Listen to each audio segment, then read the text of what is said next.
Remain Senator I.D. Gyang from Plateau North. Mr. President, my contribution on this very important review of the 2020 budget would be that we are now face to face with the consequence of our reliance on a mono economy with oil as the major source of our revenue earnings. And what the nation is losing in oil revenue has now shifted to over-reliance on borrowing from both external and local sources. And the implication is a rising debt profile.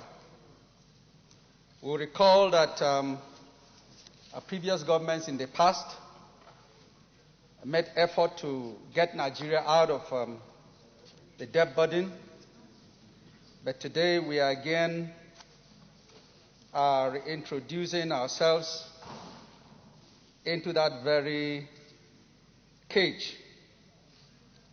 Of course, we have the initial approvals that we've done in this by the National Assembly of $750 billion US dollars and $850 billion in local sources to be sourced in order to fund the budget. Mr. President, the projects so earmarked should be ones that will have multiplier economic impact that will eventually ease the repayment and servicing of the debts that we are about to incur. And it is so important because generations after will be left with this burden that we are now bringing upon ourselves. And it is hoped that as we focus on other areas of diversification, in order to overcome in the future a need for us to be borrowing, it becomes very important that those sectors of the economy that will help us to be self-reliant will be given attention to, particularly the agri sector and the solid minerals sector.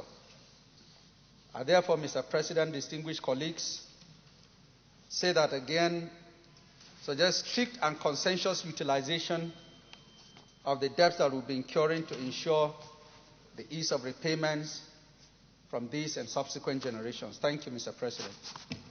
Thank you. Senator Matthew Orogire.